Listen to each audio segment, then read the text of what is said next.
Hello, ladies and jelly spoons. Episode 178 of the infinite and never-ending tour of Mark's record collection. Today, Tuesday, 26th of January, 2022, which means somewhat staggeringly, the album I'm going to be talking about today is 29 years old. It is Depeche Mode's 8th studio album, Songs of Faith and Devotion, and it is my favourite Depeche Mode LP. There's a heck of a lot to talk about in here. There's a solo LP, there's some production work, there's an album, there's lots and lots and lots of touring, there's overdoses, deaths, drugs, destruction, debauchery, and the devotional tour. I'm probably not going to get to the devotional tour because it's so big, and the subsequent live album, Songs of Faith and Devotion Live, that is not great. I think it's fair to say. Nobody would disagree with me in that assessment. Since we're probably going to run out of time, I'm going to crack straight in and go right at it. So we're going to start with early 1991. The band brought the World Violation Tour to a close at the Birmingham NEC on the 28th of November 1990. I saw them 6 shows from the end on the 22nd. Actually, now it might actually be 4 shows from the end on the 22nd of November, the day that Margaret Thatcher was deposed from office as Prime Minister. I walked down to where I worked, and in the morning we had a Prime Minister, and by the time I arrived there, we didn't. And in the evening, I saw Depeche Mode on the Violation Tour. So as far as I'm concerned, a pretty good day. Not bad at all. And the first kind of, shoots of what was going to happen next for the band came with the release of an EP in 1991, which you wouldn't think necessarily would be covered. It was by the perennial favourites of Depeche Mode, label mates on Mute, who had supported them many, many times on many, many tours and have been supporting the band at various shows up to about 2010. Nitzer Ebb. I have no idea how to pronounce their name, and I've liked this band for 30 years. Nitzer Ebb. I don't know. I've never heard anyone else pronounce it. I call them Nitzer Ebb. I could be totally wrong, of course. In 1991, mid-1991, they released the As Is EP, a 4-track EP, 1 track produced by each one of 4 producers on the record, and I've got to say, this is a fantastic EP. If you like the band, if you like their type of music, this is the thing to go for. It was produced, 1 track was produced by Jazz Coleman of Killing Joke, another was produced by Flood. 3rd track, side B, track 1, Come Alive, produced by Alan Wilder and engineered by Steve Leon. And then Higher, produced by Barry Adamson and PK. The PK who later went on to work with Alan Wilder in the solo project Recoil later on.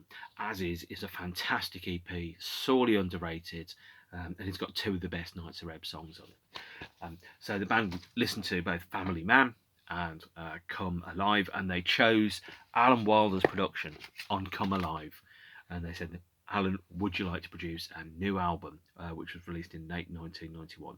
First and foremost, Come Alive is one of the very best Nitzer Ebb tracks. It's got everything about it is just gorgeous. It's got a fantastic sense of build and layering and production. It's got this just elegant, perfect sound that goes with it, and the song builds to this almost unstoppable climax.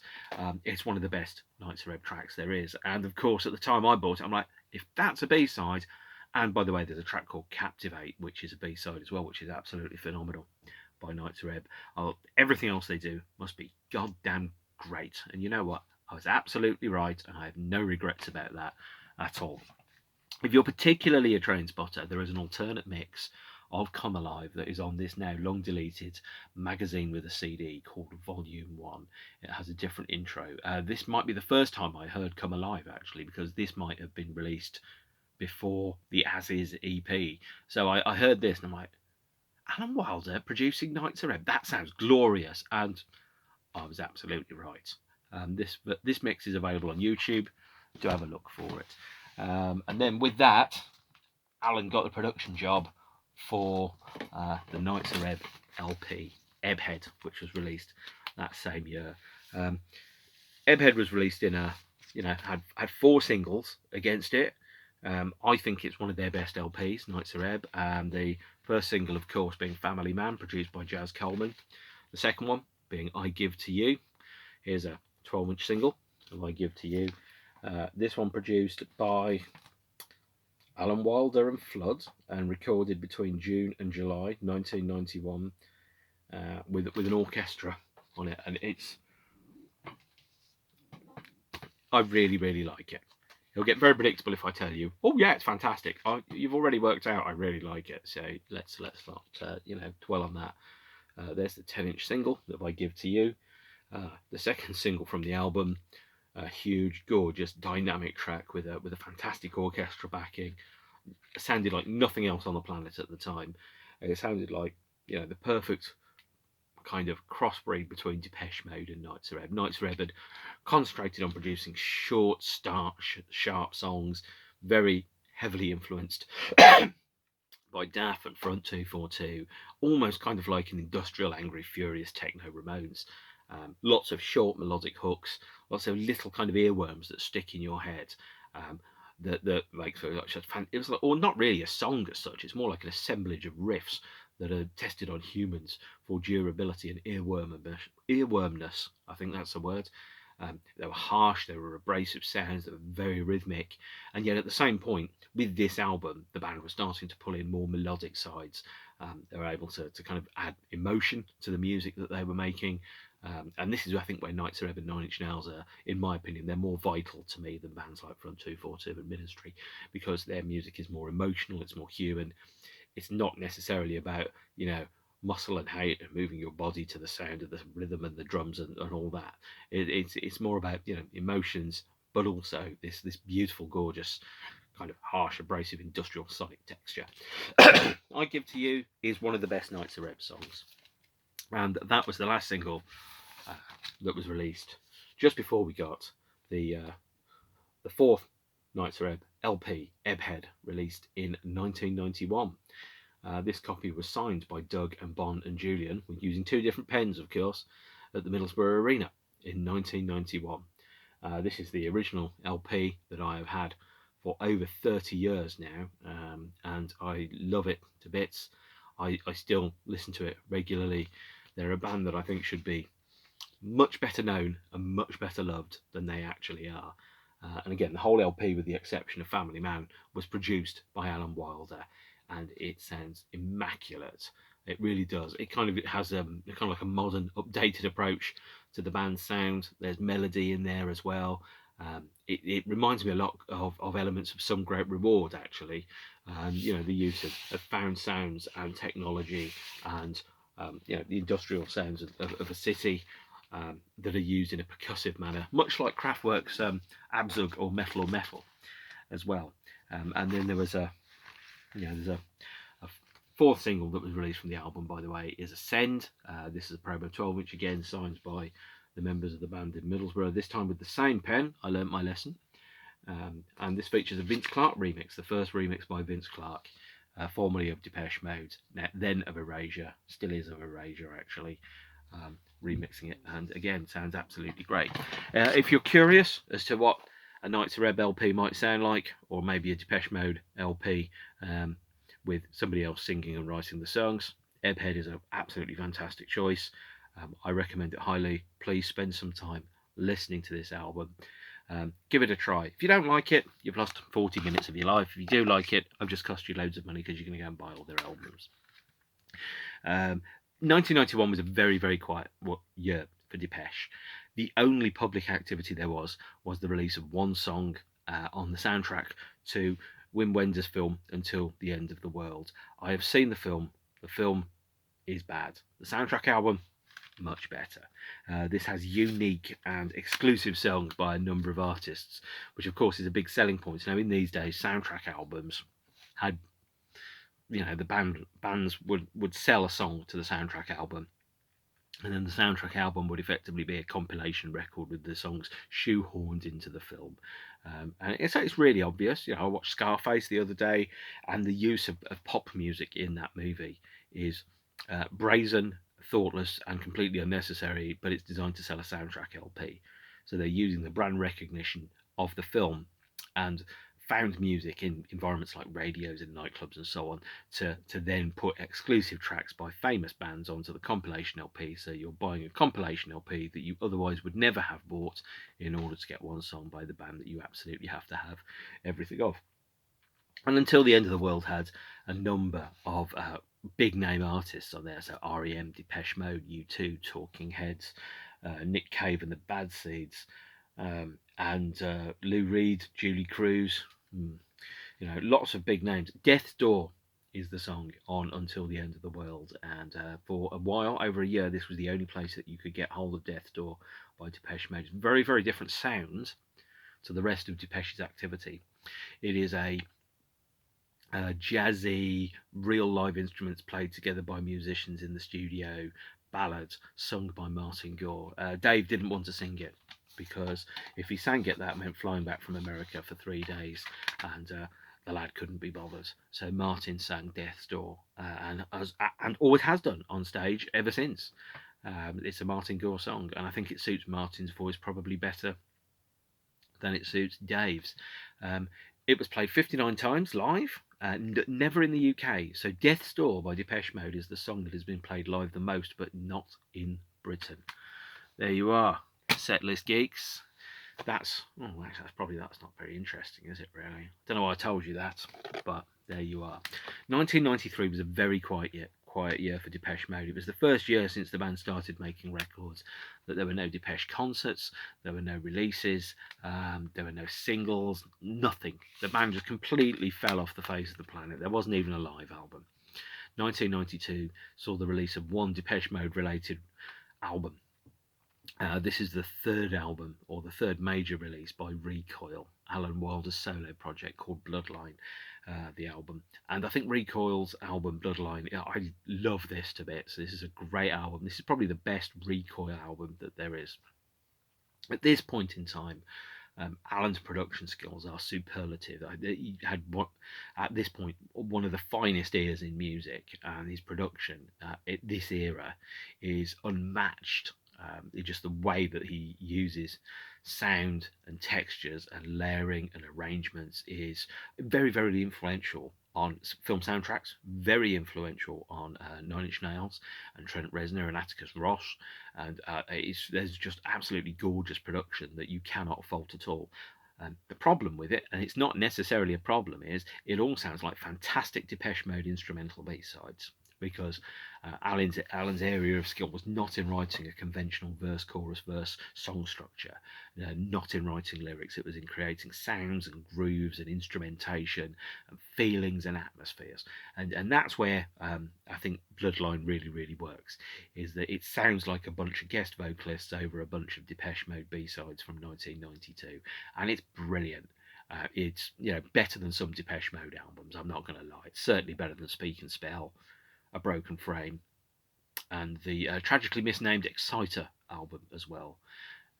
And it's almost it's very well done. So it's got a bunch of guest vocalists on there. So Tony Halliday, who was in Curve, Moby did some guest vocals.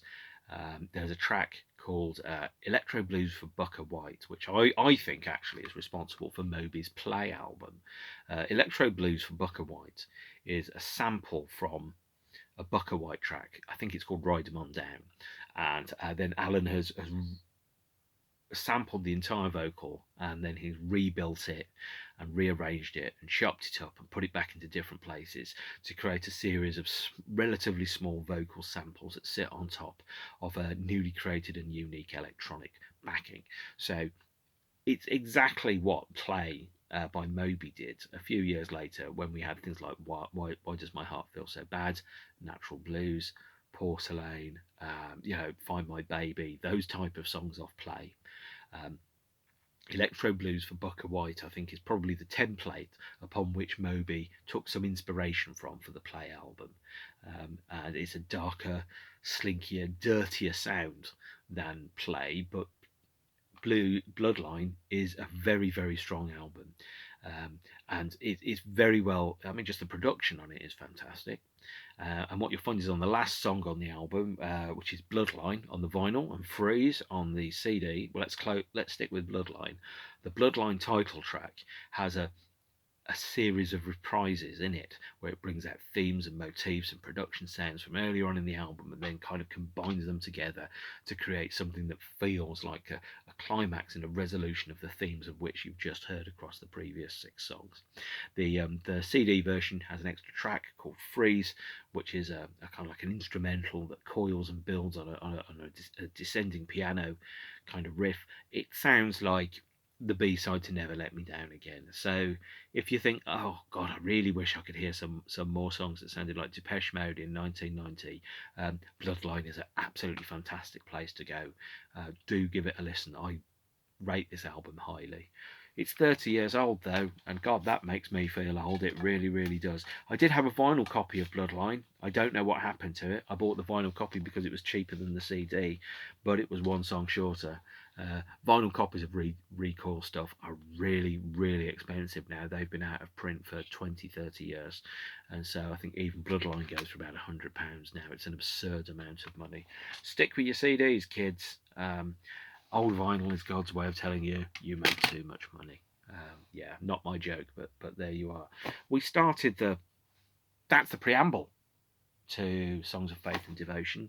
Songs of Faith and Devotion itself started or came to the public eye in very late 1992. The band made a very short television appearance where you could kind of see Dave Garn in one of the shots with a beard and long hair. And you know, if you were paying attention, you know, is that just a guy or is that Dave? That was how Dave kind of announced himself. And then the other way that he announced himself, and the new look Dave Garn, was in the video for the first single from the album.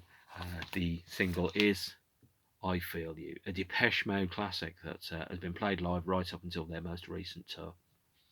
And this was released on the 15th of February 1993, a staggering 29 years ago, and it really doesn't feel like 29 years. I remember the first time I heard this on the radio, and I was like, sounds like Dave Garn singing, but I'm not sure it is. And then, you know, the announcer go, that's Depeche Mode, and I was like, oh, damn, I should have taped that, because I'm only ever going to hear it on the radio until it actually comes out. And then seeing the video, which has Dave and the rest of the band walking around a desert somewhere in America, and Dave takes his coat off, and oh my God, he's got tattoos, and he's got a beard, and he's got long hair, and everything's changed since you've been to London, the Southern Wonderland. And it's a great Depeche Mode song. But what I will say is, I don't think the 7-inch mix, the album version of it, the studio version of the song that's on all the albums, really captures I Feel You in the way in which I think it probably does or should. It starts with a screech. You know, you might think I Feel You, the start of the screech, it's the sound of car tires. It isn't. It's a synthesizer that's being, you know, bent and distorted out of space and shape, and then it kind of goes into a very kind of organic, very rocky track. This is a sealed US 12-inch, by the way, with all the remixes on the B-side. Quite difficult to get hold of now. I think most of this Depeche Mode vinyl, but I was a fan at the time, so I don't mind, you know, saying, yeah, I bought it when it was considerably cheaper. Sorry, guys. And this was the doors to a brand new world as a Depeche Mode fan. You're watching it and going, what's happened to these nice Depeche Mode boys? You know, they've got tattoos and they've got long hair and beards and they're playing rock music. And, you know, we can't overstate the influence of albums like Nevermind or Metallica's Black Album, or, God forbid, Blood Sugar Sex Magic, or Jane's Addiction's Ritual de la Habitual albums on culture. You know, before Nevermind came out in late 1991, and Depeche Mode had adapted quite quickly to the influence of that. You know, Dave had moved to America. He was listening to a lot of rock music. He wanted to take the band in a rockier, less synthy direction. You know, Dave was a huge fan of The Clash, and he really liked, you know, heavy, loud bands, like fast bands with big guitars that you didn't necessarily know. Listening to things like "See You" and "A Photograph of You," and of course Big Muff and Photographic and other terrible songs written by people that aren't in the band anymore. You didn't know when you were listening to that, you were also listening to a band that was made about people that really loved the Clash. And really liked guitars and Martin instruments. First instrument was guitar. He picked up synth second. Um, so I Feel You, when Dave listened to the demo to I Feel You, he was like, I'm prepared to walk away from Depeche Mode unless the band changes its direction. And he put on the demo and he heard something that was very similar to the finished version. And by the end of the demo, he was, prancing around his living room with a broom, playing air guitar to I Feel You. And I think he thought, right, the band's going in the direction that I can live with, because Dave had already gone in that direction. And the band were also doing the same thing, but they weren't necessarily talking to each other for months at a time. And I think I Feel You is a Depeche Mode classic.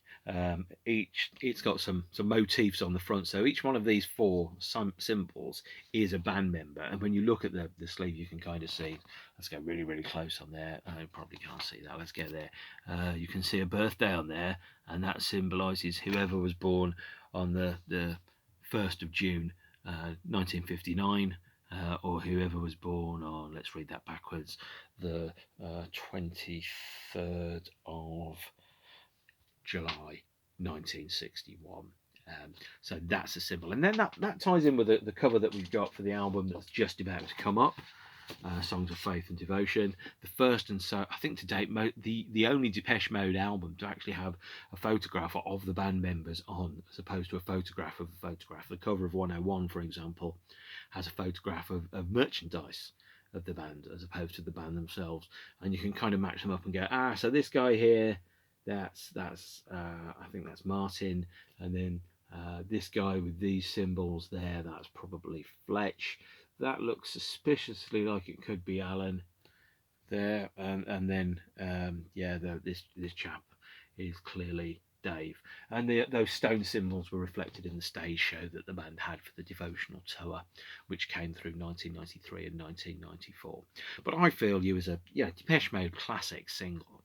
I think that it's backed with a lot of remixes, though. At this point, the band were very heavily indebted into remix culture, and they'd started to take their hands off producing their own 12-inch mixes as well. So there's a Babylon mix, a Helmet at the Helm mix, an Afghan Surgery mix, whatever the hell one of those is, Life's Too Short, Swamp mix, and Throb mix of I Feel You. And none of these say 12-inch extended version. They're just remixes of the track. And for a long time as well, the song had this was the last official commercially released UK 7-inch of Depeche Mode's, which was the I Feel You 7-inch backed with One Caress, and it had the barcode on as well, so just in case the record got separated from the cover, you could still scan the barcode and sell the records. Very clever move there, guys. So I Feel You came out on two 12-inches. This American 12-inch combines both of the contents of the 12-inch there. And it also came out on two CD singles, these in the dreaded cardboard digipack. So there's the standard CD single of I Feel You, with the Anton Corbijn artwork and a photograph of the four members of the band together, one of the few four members of the band shots together. This has the Throb mix and the Babylon mix on. I think the Throb mix is basically the 12-inch extended version, by the way. And there was a second remix CD and 12-inch in the UK that featured various shots of the band together. So, for example, you look at this, and Fletch only appears once on the cover. He's not in some of the other photographs, and it's got four remixes on. The remixes being the Life's Too Short and Swamp mix, which are remixed by Brian Eno. That remix, the Life's Too Short mix, was also used on the LP as one of the interludes between one of the tracks, and also the Life's Too Short mix was used as the intro for the live version of I Feel You when the band played live. And then there was a Renegade Soundwave remix, the Afghan Surgery version, which I have very little memory of apart from the fact it's faster and more conventionally Depeche, and then the Helmet at the Helm mix remixed by a chap called Mark Stens. Great first name, Mark. Not quite sure what you did to the remix there. And then the album came out, and the album Songs of Faith and Devotion. Here is our promotional album-sized flat, which they used to put on the walls of record stores. They would send them out to record stores. They'd slot them into display panels when the album came out, and then, you know, when it got done, I'd ask the owner, and he'd, rather than throw it in the trash, he'd give it to some geeky dude like me who went and spent lots of money in his record shop. I think that I Feel You is the opening track on the album.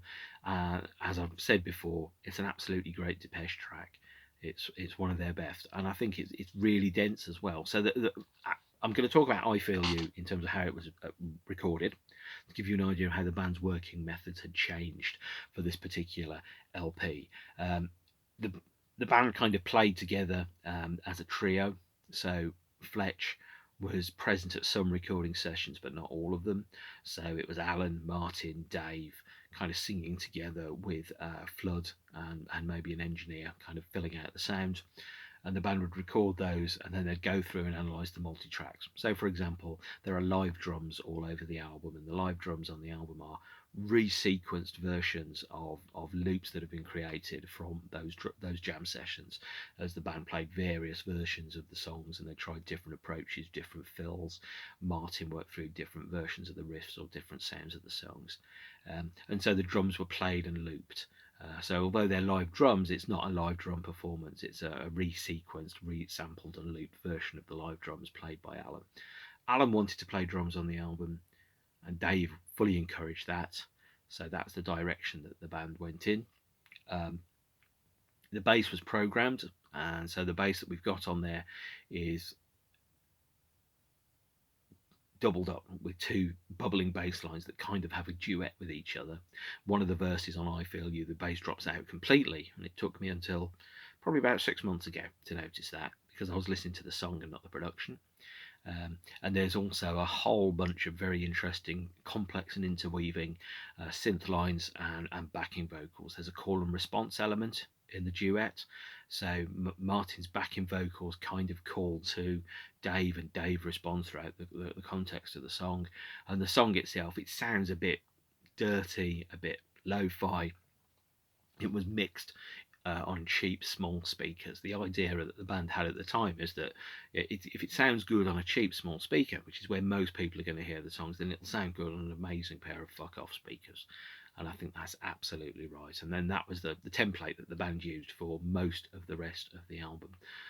The B-side of I Feel You is One Caress, which is track 9 on this album. So I think I'm going to wait until we get to track 9 to talk about that. Although One Caress is very definitely the salt to I Feel You's pepper in the menu of rock. Oh my God, I went full Alan Partridge there. Forgive me. Actually, you don't have to. The second track on the album, and the second single from the album, and this one's a doozy. It's probably the only song I know of which has got a 5 out of 5 from absolutely everybody who likes Depeche Mode. It is Walking in My Shoes. The 7-inch for this, by the way, this is a Dinked Jukebox copy 7-inch. I think it was released in Germany officially, but in the UK you could only buy it after it had dropped out of the charts, and you could only buy it from chart retailers or, you know, news agents and things. So I bought this for 69p. It's now worth, the last time I looked, it was, you know, something like £80 or something ridiculous.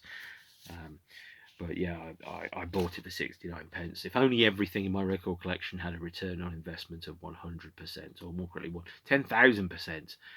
But there you are. Walking in My Shoes is a Depeche Mode classic. It's a staple of the band's live sets. It's been played on every tour ever. In fact, I think it's been played at every live show with a handful of exceptions. I saw the first live show the band played where they didn't play Walking in My Shoes after the release of the Songs of Faith and Devotion album, and that was over 20 years after the Faith and Devotion album came out. So Walking in My Shoes is the second single to be released from the album. And for some reason, Anton Corbijn said, "I see nuns skating wearing beaks" when you listen to the song. I don't know how he thinks, but you know, that's why he's him and I'm me. This is the UK remix 12-inch of Walking in My Shoes.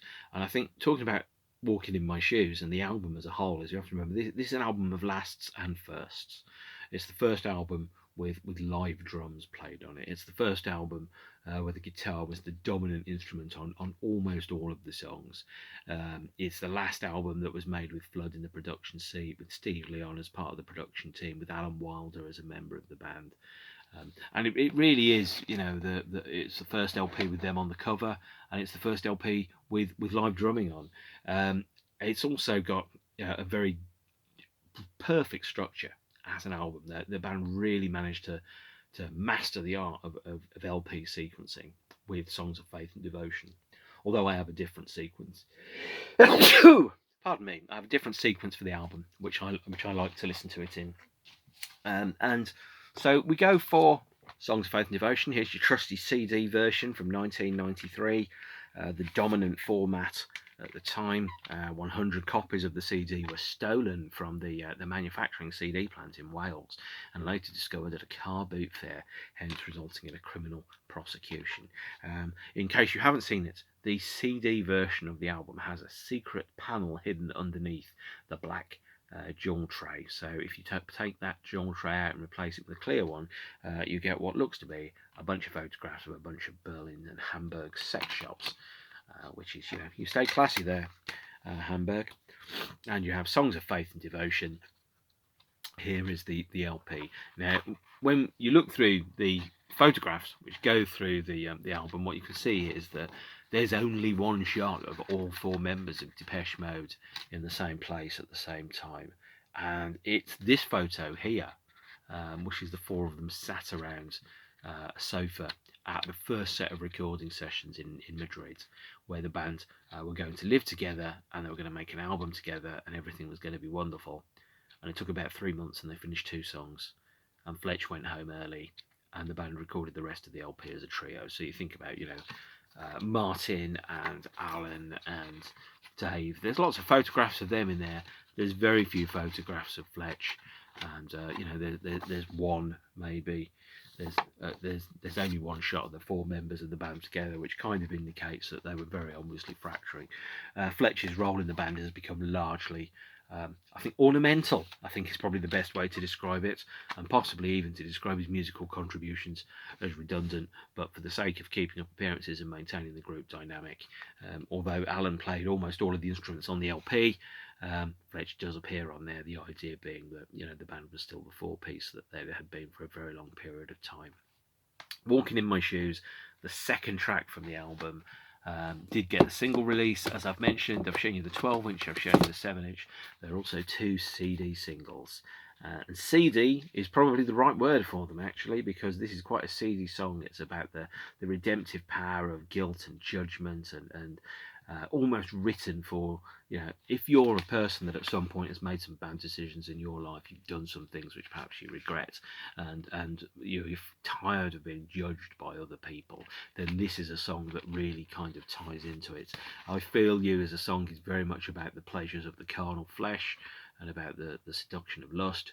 Walking in My Shoes is kind of like the legacy of that, the next day of what happens, and it's a great Depeche song that the band still play live. Everybody loves it, and rightly so. It is probably it's in their top 3 songs, in my opinion. The other top 2 songs are also on this LP, and I haven't yet talked about them, and I may run out of time to talk about the devotional tour as we go along. With Walking in My Shoes, there's a couple of really interesting production tricks that we've got in it. I think it's got it's most definitely got some fantastic moments in there, one of which is, for example, again, the Gore and Garn vocals are working together to create a texture as opposed to just backing vocals. They're kind of working around each other. There's a sense of vague unease in the track, or the instruments are often pulled through various degrees of effects and sequencers and delays and things like that to make it sound something like a kind of horror movie, a sense of unease. There's some backwards orchestra lines in it. So, for example, the orchestra might play a part backwards, and then that's played backwards to create a kind of distorted sense of unease and that things aren't quite right. And then it's layered. So, as I've said, very much like Come Alive, Walking in My Shoes is immaculately layered in terms of all the little individual parts of it built together towards a climax. And as I've said before, very influential on Trent Reznor, actually, is that use of layering to create a sense of unease and climax and resolution. The third song on the album, and this was the one that Dave wanted to have as the first single, by the way, and he was thwarted. What a lovely word thwarted is.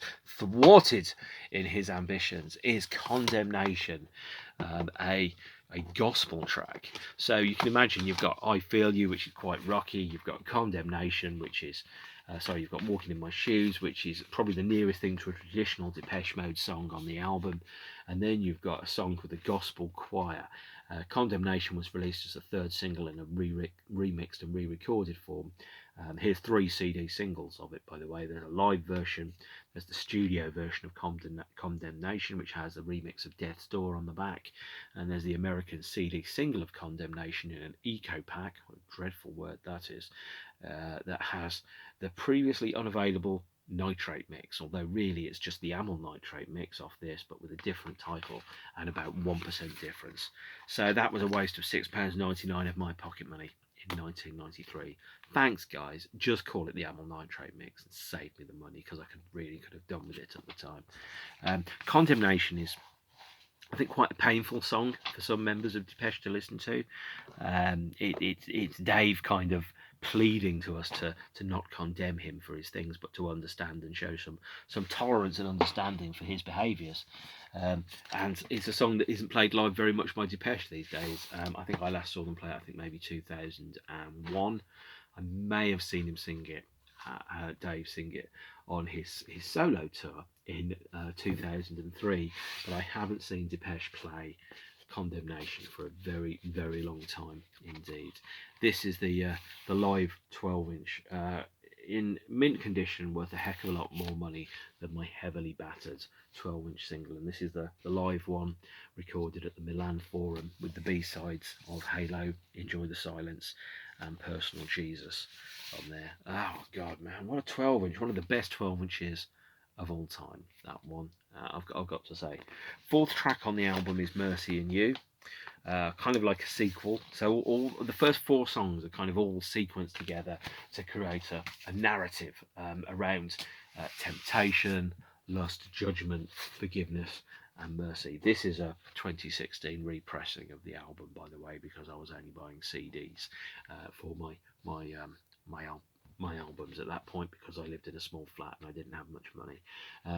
And LPs would just get battered, and I'd just have to buy a tape, or I could buy a CD Walkman. And this is the inner sleeve that comes with that, although I suspect that the inner sleeve on the original 1993 edition of the album is substantially different. I'm not prepared to pay £100 and something to get the original to find out.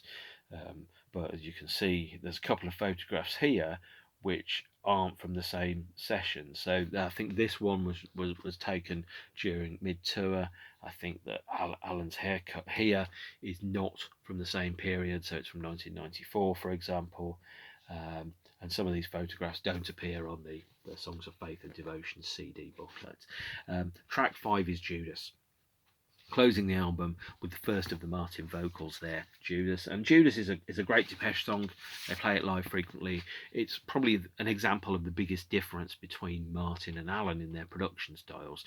And so the band went through a lot of different mixes of Judas. And ultimately, I think Martin's vision overall won.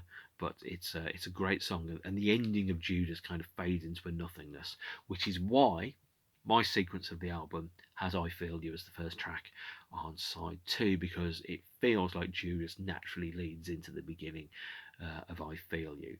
And In Your Room, the last single from the album, the first song on side 2, is probably my number 2 Depeche Mode song.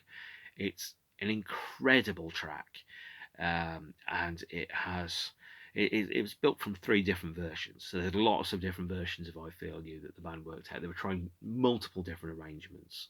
For Ultra, they did, I think, 8 different mixes of Insight, and none of them were interesting. And for, Songs of Faith and Devotion, they did 3 or 4 completely different, separate recordings for In Your Room, and they managed to throw all 3 of them together to create one cohesive song.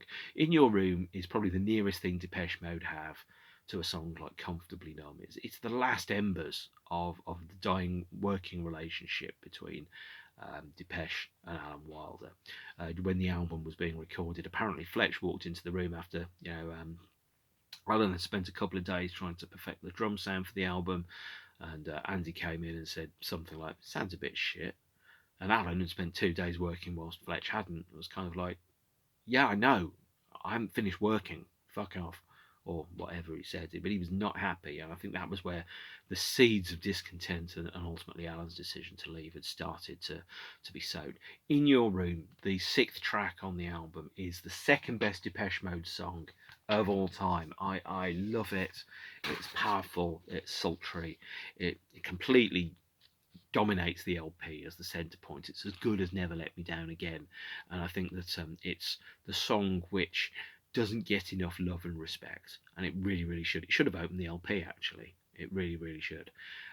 It's followed by the worst song on the album, which is called Get Right With Me. And Get Right With Me was originally meant to be a Martin vocal, and then Dave sang the vocals for it. But Get Right With Me is a very circular song that doesn't really go anywhere or do very much. It's very shallow and insubstantial. It's over in 2 minutes 50 seconds, and then it's followed by a reprise and an edit of the Life's Too Short mix of I Feel You, which then leads into what I regard to be the best Depeche Mode song of all time. The best Depeche Mode song of all time, and I know that is a tall order, is Rush. Never thought of as a single, although here is a promotional 12-inch that sells for around £100 of remixes of Rush. Rush is my favourite Depeche Mode song. It is vibrant, it is alive, it is perfect. It's a combination of guitars and bass and live angry drums, and it sounds like nothing else in the Depeche Mode catalogue. It really sounds like a bunch of people in a room together making a racket and absolutely loving the racket that they make. It's an incredible song. It really reminds me of the Stooges. It reminds me of songs like Nothing off Music for the Masses, and later the cover of the Stooges' Dirt, which Depeche Mode released. Rush is a Depeche Mode song that you could imagine Iggy Pop singing. And that's one of the highest accolades I can give anybody about any song at all, and it's around the temptations of pleasure, because actually serotonin and dopamine are technically the only 2 things we actually do enjoy, by the way, and it's about feeling that chemical rush, be that formed through drugs or lust or alcohol or music or whatever it is. We're all chasing that thing. That's the thing that makes everything else worthwhile, is the rush. And when I come up, I rush for you. And then the whole goddamn song kicks off. I've never seen Depeche Mode play Rush live. They only played it in 1993 and 1994. I couldn't get to the devotional tour because of money, and I have not forgiven the relative government for that particular outcome, actually, to not see one of my very favourite songs live, played by one of my very favourite bands during what I regard to be the apex of their career. The song that follows Rush is One Caress, which is the Martin vocal, which is on the B-side of I Feel You. And One Caress is a very elegant ballad. Doesn't sound like anything else in Depeche Mode's career. It's Martin and an orchestra, recorded at the Olympic Studios in Barnes, just round the corner from where Mark Bolan died in 1977. One Caress, I've seen the band play One Caress live with an orchestra at the Royal Albert Hall in 2010. That was quite an experience. But it's not my favourite Depeche song. And then the last song on the album is Higher Love. And the album's kind of sequenced almost like a gig, actually. You can think about it as it opens with a big rock track. It goes through, dips, and there's a Martin song in the middle. There's a song which sounds like it's the start of the second set. There's a couple of big hits. There's a banger in Rush, and then One Caress could be the first song in the encore, and Higher Love could be the end of the show. The album is sequenced like a live show. It's very, very well done. And Higher Love is one of the most optimistic and layered Depeche tracks that there is, and the way in which each individual kind of element and layer is added in over time, and then some elements are taken out and then they're added back in to create a kind of like a full and cohesive journey. It ends the album on a very optimistic note. And I'm going to be honest, it's my favourite Depeche Mode album. Easy peasy lemon squeezy, my favourite Depeche Mode album. It's just, there is nothing about it apart from the running order that I would change. Everything else about it, every track, every mix, every segue, it's all immaculate and very, very well chosen. Now I'm running out of time, and I'm running out of space. And I'm sure there's some joke about the Rocky Horror Picture Show and being lost on the human race. So the next time I talk about Depeche Mode, I'm going to talk about the exhaustive and exhausting Devotional Tour, which took place over about 153 live shows over the following 18 months and changed the band's lineup permanently, and the appalling live album, Songs of Faith and Devotion Live, that goes with it. I'll also talk about the B-side to Walking in My Shoes very, very quickly. The last original track recorded by the band with Alan Wilder is My Joy. And it really sounds like the direction the band were going to take for their album after this, which was called Ultra and released in 1997. But in the meantime, take care of yourselves, stay beautiful, and the next Depeche Mode episode we will talk about Songs of Faith and Devotion live. Thank you. See you later. Bye.